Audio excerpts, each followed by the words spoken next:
Okay, welcome to the first couples couch. Welcome to the couch, our Welcome to the proverbial couch. couch. We don't have a couch right now. Sorry, we're carrying the couch with us to South Carolina here.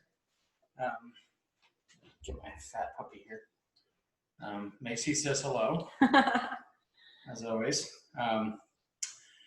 We're coming from South Carolina. We just moved across the country and digging this. We got a nice yard. I think you've posted some pictures of it, right? Mm-hmm. Okay. Well, today I was thinking about a story Jonathan told. You remember Jonathan from Ecstatic Dances? That thing in the woods we'd go do with the hot tub. Soul Play? Yeah, Soul Play. Okay. Jonathan from Soul Play told a story, and I wanted to tell a story again. Okay. The gratitude story. So I don't know if Jonathan's story is real or not. It's just the story that he told. And before he told it, he told us about his meditation practice. Every morning he got up and he had a picture of Jesus and a picture of Buddha and a picture of Trump. Prayed to each one. You know, I don't know if he's actually praying to Trump, but he's like, it's part of a spiritual practice to like look at somebody that you feel maybe hatred for and acknowledge that hatred. And then I think he might have said something like move on from it. Mm-hmm.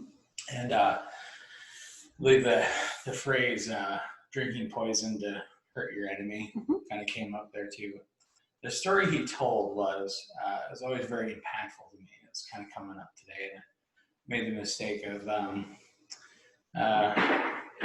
reading political stuff today. It reminds me of the story, so I thought I'd tell it to everybody and post it and just see if it resonates with anyone. Okay. So Jonathan was researching a book, and this book was about the spiritual practices of gurus from around the world. So I think he talked, I don't know if he actually talked to the Pope himself, but it was like people around the Pope. Mm-hmm. And lots of different community leaders and spiritual practitioners and stuff. And his final stop was in India. And I think he said something about framing this whole trip up. So he landed in India because that was the most interesting spiritual place that he wanted to visit. And he got a hold of this guru in this little village in India who was going to help him and convey the secrets of the world, the secrets of spiritual living to him. And so Jonathan's very excited about that. They've been flying all over the world, and he's pretty tired, so he lands in India. And he's kind of running out of money, because he's researching the book, which means he doesn't have the money for the book. So he takes the cheapest route he can find from the airport to this little village, and he has to travel with buses and stay over these kind of sketch places, and he finally gets to this village, and it's just hot, right? Just hot as fuck. And he's just kind of miserable. He's been traveling a lot. He just wants this done, right? But he's in the presence of this great mystical spiritual thing, that spiritual wisdom of the ages from India, because they started everything, right? So Jonathan is in this village, and this guru, he has this line of people outside the door waiting to talk to him to also receive this wisdom, receive the wisdom of healing and magic and stuff. He's in this line, right? It's hot. It's in India. It's middle of nowhere. And he finally gets through the line, right? He's been in the sun all day. He gets through the line. He sits down with this fella, and little Indian dude. I'm not going to do the Indian accent. I don't want to fuck that up. Little Indian dude says, I know you are, Jonathan. You're here to receive the great wisdom of the universe. I don't want to waste your time. I know you're tired. Like, let's get this over with, kind of thing. And so Jonathan's like, great. Small talk, whatever. Let's get to this. The little Indian guy says, do you want to know the secret to having a great life? Jonathan leans in.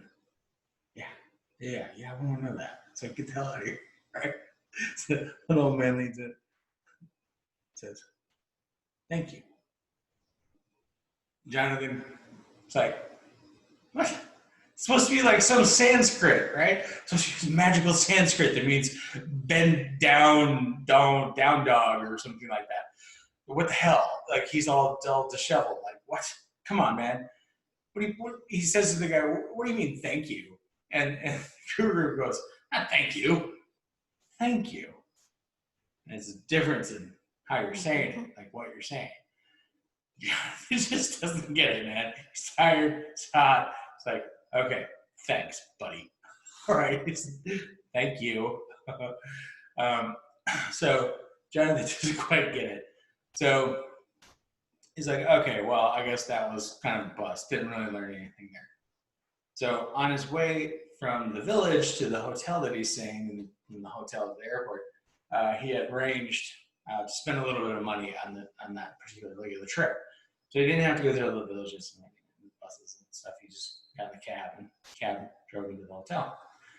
And gets in the cab. Cab's waiting for him. And the air conditioning in the cab is running. He sits down. You know that moment when you've been outside all day and you step in somewhere that's artificially cold and it feels really good? Like this tiny little voice in the back of his head went, thank you. And he didn't quite connect it, but on he went with his journey. Gets to the hotel, steps outside, blazing hot, steps into the hotel, air conditioning. He's like, wow, thank you. Checks in, everyone's very nice, gets to his room, bottled water and fresh fruit, and it hits him. And that's when the moment was like a big booming thank you, like a sense of gratitude for this journey that he was on, and for something as simple as just a bottle of water. Like in the normal day-to-day, how many times we just grab a bottle of water? It's like there was this moment where he was without, and then he had something, and it was really awesome, right? That simple little thing, and then it started hitting him, and he started to kind of weep and like have this really profound sense of gratitude. And I believe people have an easy, simple path to this kind of gratitude when they've suffered. Mm-hmm. When I really kick ass in boxing class and I walk outside and I have a nice cold breeze hit me, I'm just like, wow, really, thank you. I feel so good, mm-hmm. from being hot, tired. Oh God, it sucks. And then you walk outside and you feel really good. So I was thinking about Jonathan's story about gratitude and how much it helps me in my own life, and thinking about our current political situation. And I want to encourage people to try something. If you're out there and it's like, I just can't stand Trump. He's so horrible and mean and terrible. Just try to think like, he loves attention of any kind. And the opposite of love isn't hate. It's indifference. Indifference. Yeah. Like the opposite of addiction isn't sobriety, it's connection. So we have these things in our world where it does require nuance and thinking and understanding. Mm-hmm. The Tao of this and the Buddhism of that. And so if you really want to stick it to the guy, you wake up in the morning and you have a quiet moment of reflection and take all of the reasons that you have to hate Trump, and I'm sure they're all very justified. Take all of those and instead of drinking a gallon of poison, it's just going to wreck your day, be indifferent to the guy. If you can manage it, be indifferent. Just try it out. Like, just do it one day. Just be completely indifferent to him. Don't go on Reddit and politics and join the 6 million people masturbating themselves or murder cop porn. Just be indifferent. See if it works. And that, to me, today has been tied with the gratitude stuff. Like, I don't let Trump live in my heart. like a lot of people do, like him or hate him. Like you're kind of letting him run your life. Is that really who you want running your life? It's like, for me, this one runs my life, right? This one's in my heart. And she has a big spot there. Mhm. But Trump doesn't. My dog does. But Trump, Biden, like they don't live inside of me. So I've been watching people, and it's like, God, I'm just scared of how many people are just letting the dude live in their heart. Letting him live in their head rent free. I don't think it's even in their head. I think it's in their heart. No. When it's something that you do every day, and you're sharing links to videos proving how stupid he is, and you're spending some large portion of your day rage tweeting about how horrible he is, I don't think it's in your head, bro. I think it's in your heart. Okay. So I think to me, it feels more profound than just in your head. And it sucks. It sucks watching that. It sucks, because it's like people just got a Camelback or poison just drinking that all day long. And it's like, why do I feel miserable? Because you're drinking poison, bro. All right. So that was my thing that I wanted to say. Okay. Do you have some stuff to add here? No. No? I feel like you do, but you're just not saying it. No, I mean that's We're gonna stop recording. She's gonna be like, okay, let me break it out for you. You dumb ape. No, she doesn't say that. I do not say that. And she wouldn't say that. and maybe I might be having a moment of wondering why it was important. I guess maybe what I'm wondering right now is why was it important for me to be here, and why didn't you do a Facebook Live on your own for that? Which is okay. Yeah, because it's not really couples counseling stuff, is it? Right. No, I get it. Yeah, I guess I kind of wanted an excuse to do one of these with you again, like to restart our tradition. I like that. I really like doing these. Me too. I don't have any fantasies of this becoming huge. No. I don't think, I think, honestly, I think that there is a gap in, like, you have lots of different voices, like Sargon of Akkad and Brett Weinstein, and a lot of people who do a good job of covering politics and ideas and thoughts and stuff. But what I don't see is two people just hanging out talking about couple shit. Right. So. Well, and I think, we'll get back to couple shit. And for now, I mean, gratitude is an amazing topic. And, today I'm still in the process of unpacking all of the boxes that we have. And I have journals over the last 6 or 7 years. And I found more than one gratitude journal, and, these various notebooks that I put lots of different affirmations and things in, and like a sense of deep gratitude for how far I've come and all of the things that, it's like I was in a deep, dark place, and, just being able to get here, and, how grateful I am for you making it possible for me to be somewhat flaky, in order to deal with all that stuff. 'Cause I needed to just sort of check out of everything in order to do some of that deep healing work. And everything being kind of like career-based stuff. Is that what you're talking about? Okay. Yeah, being able to trust that if I walked away from my career, well, we went through our moments, but, in the last couple of years, when I left the COE, left my last job, it's like, okay, I'm trusting that. Oh, yeah. Yeah. And that's a really hard thing. I think that there's a lot of women who, of our generation, who were raised on the idea that I don't need a man. And so, like, when you need one, when you're dependent on them, that's kind of scary. Like, that's, and there's a reliability thing, and, and trusting that you can put your clothes in the same closet. Because we might have had some times where there was, in the past where there's a little bit of fear. Do you want to talk about that? We can. Okay. So yeah, you make a good point. I also want to say as kind of a side note, I think there's something to be said. Like you can sit there and do gratitude all day long, but like if it doesn't have any positive impact in your life, what's the point? Mm-hmm. And I think us traveling across country, moving our entire life to like literally the other side of the country Mm-hmm. with a pod and spending 3 weeks on the road. Was it 3 weeks? 3 weeks. 3 weeks on the road.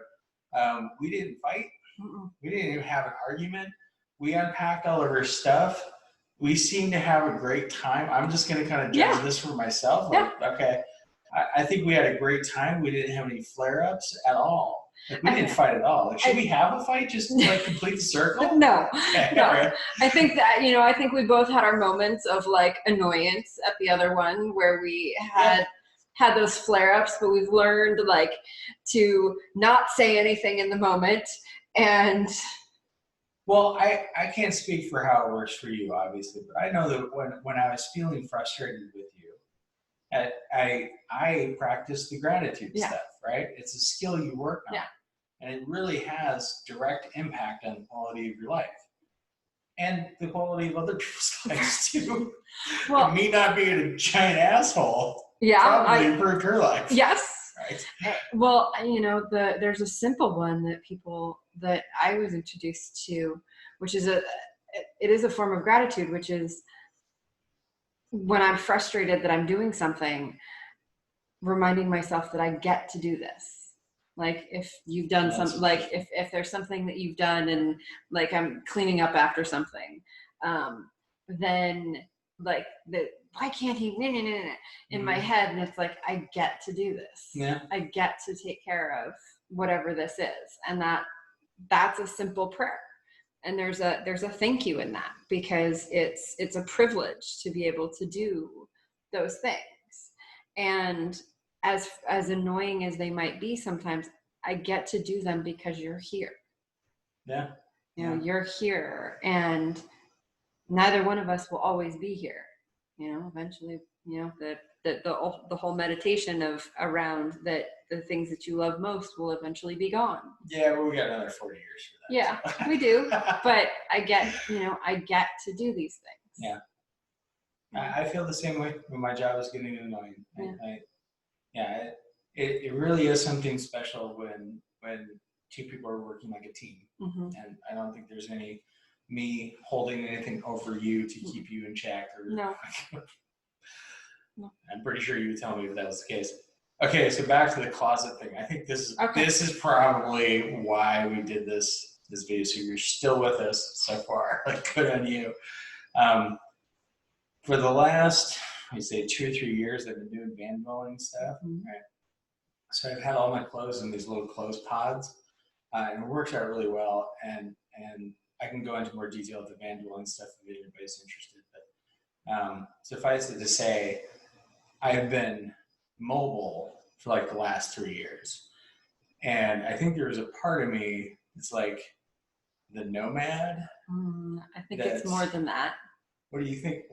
I think that there was a part, I was actually thinking about this. I think that there's a part of you that, because of our past, because of things that happened, wanted to be able to, no matter what, like if I lost my shit, because it's happened, we have a history of that. If I lost my shit, that you would be self-contained, like your life wouldn't be significantly disrupted. If anyone from work sees this, they're going to be like, Brian, self-contained, that makes total sense.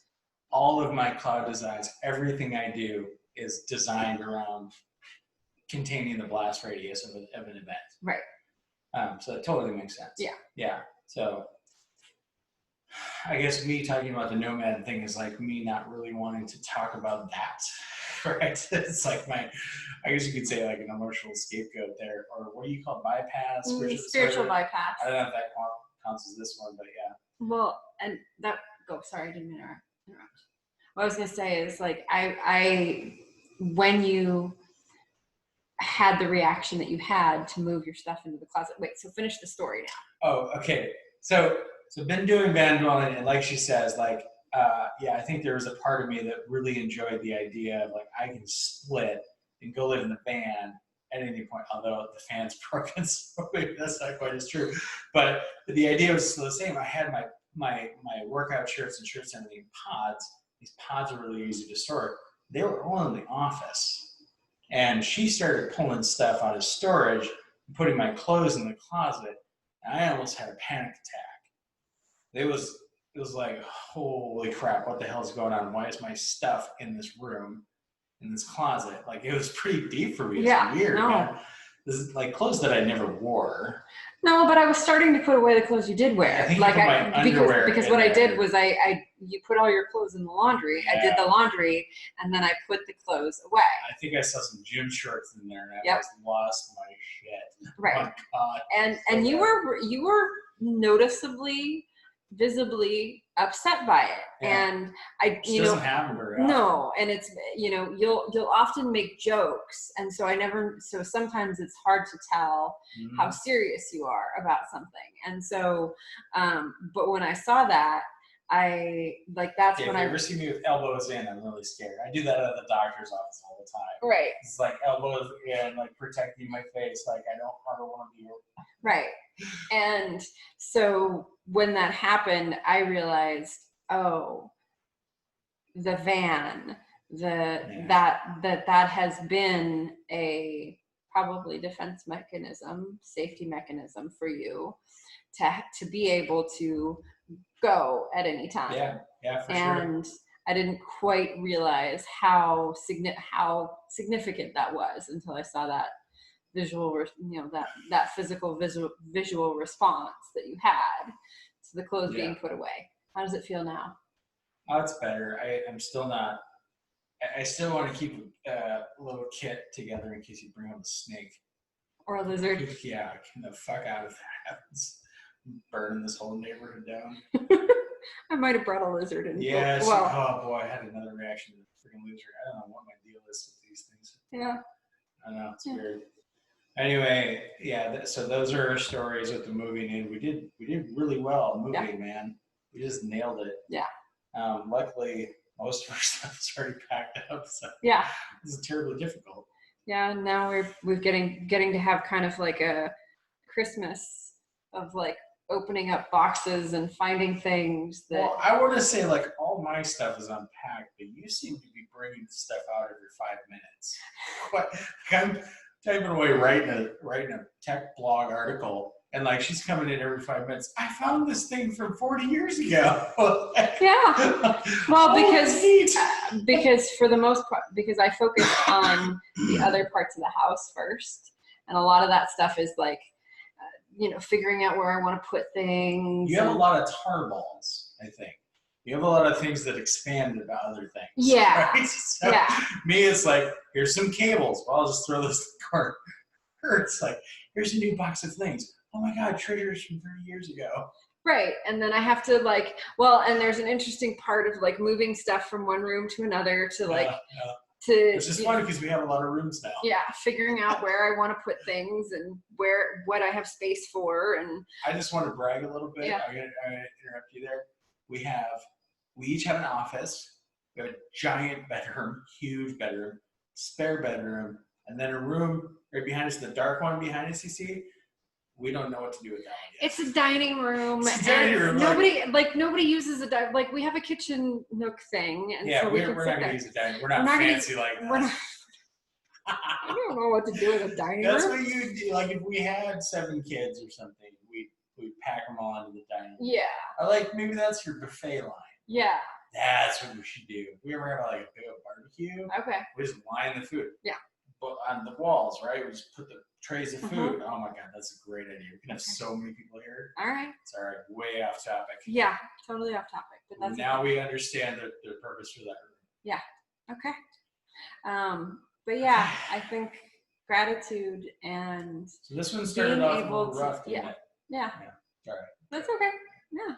But and what I appreciate is like you being able to acknowledge you know, the fear that you have around like being non-mobile. Like, you know, I understand you're still going to have a go bag. Like that's just your I way. still have some shirts on my rack in the